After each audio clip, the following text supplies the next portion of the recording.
И вот она, финальная часть путешествия по Европе. Из Чехии я поехал в Венгрию через Австрию и решил остановиться на пару деньков в Будапеште. Благо, в этой части Европы цены не кусаются и можно позволить себе нормальный хостел всего за 5 евро. Правда, байк я оставлял просто на улице.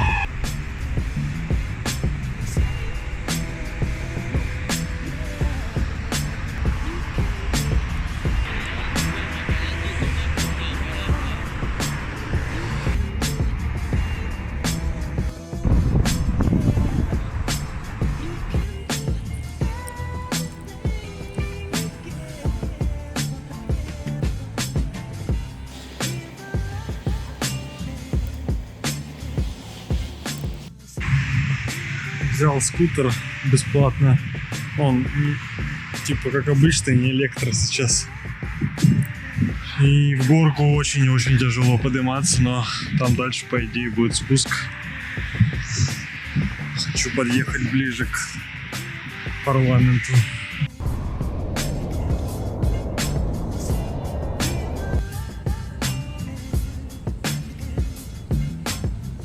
Несмотря на то, что последние 3 месяца я много чего успел увидеть, но архитектура Будапешта — это что-то необычное. Вечерний город я посмотрел, осталось отведать царские купальни. Так, это еще не они.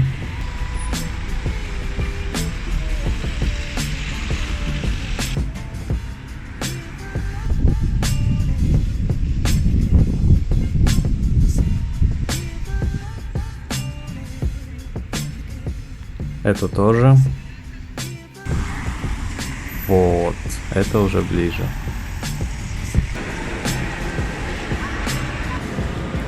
Стоит сие удовольствие около 15 евро на целый день. Стоит ли он того? Думаю, да. Чего только стоит сидеть в басике, когда идет дождь, прохладно, а ты лежишь и кайфуешь. Все дела сделаны, поехали дальше.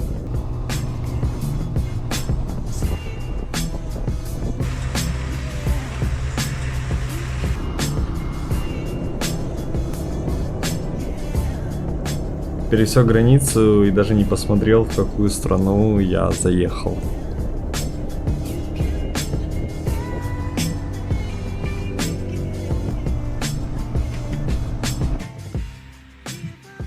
Что у нас тут? Гречечка. Рыбка. И Словения. Хотел сказать Словакия, а вроде бы нет. Не, все-таки Словакия. Капец. Прохладно, сейчас похолодало. Сейчас где-то плюс 13. И дальше будет только хуже. Ну ничего. Пофоткал байк и выставил его на продажу.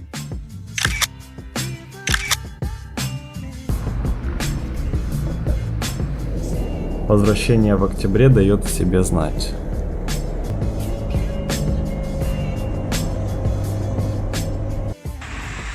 Вот это самый жадный банкомат, который я видел.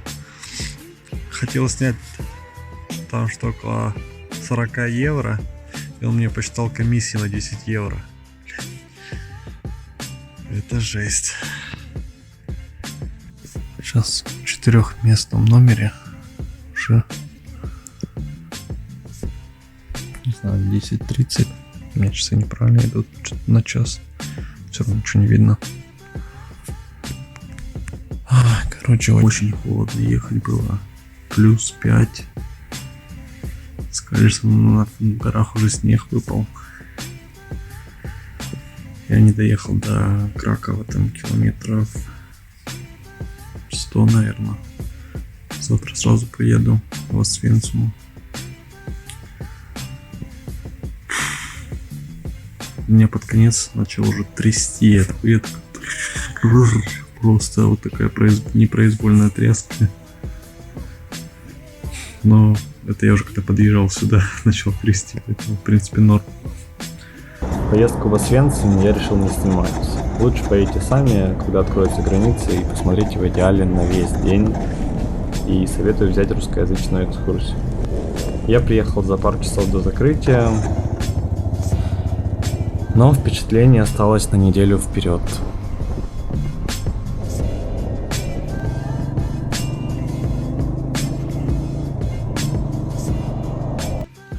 Перемещаемся в Краков, откуда финальная прямая до границы.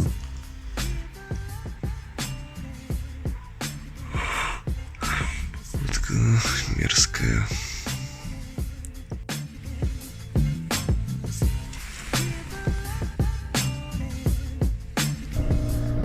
Погода была самая ужасная за всю мою поездку.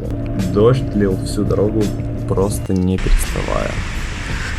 Руки трясутся от холода. Дождевик, бахилы, штаны, ботинки, все было мокрое. Но главное это не дождь, а температура плюс 5. И такое комбо делает поездку незабываемой. Я просто ехал от одной заправки до другой и там грелся. К счастью, граница на байке проходится быстрее, чем на машине. Никто не был против, что я не стоял в этой километровой очереди. Во Львов я приехал поздно ночью и остановился у родственников.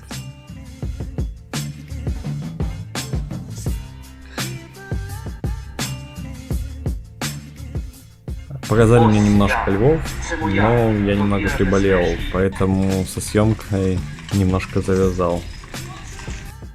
В день моего отъезда утром температура была плюс 2 градуса, и остановиться я решил в Ровно.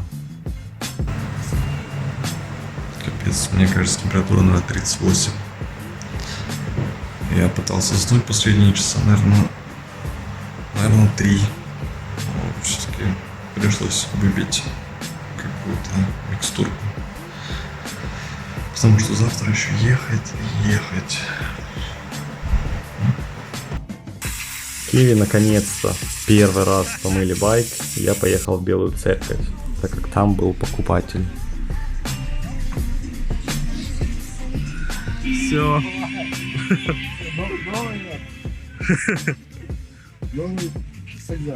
Да.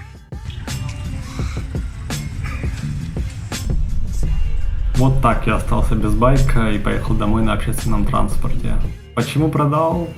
Я собирался ехать в Азию и не знал, когда вернусь. Кстати, я здесь уже 2 года. А Европа... По Европе я еще поездил, но взял бы что-то чуточку поинтереснее. Вот такая получилась поездочка длиной в 90 дней. Если у вас остались какие-либо вопросы, то я с удовольствием на них отвечу в комментариях. Вот прям вот под этим видео. И подписывайтесь на канал, потому что нужно подписываться. Я уже слил больше 200 баксов на рекламу канала и набрал свои первые 1000 подписчиков. Надеюсь, что дальше будет проще. На этом все. Буду ждать ваших комментариев. Спасибо за просмотр. Вот прям сейчас сяду, вот сейчас, и буду ждать ваших комментариев. Все.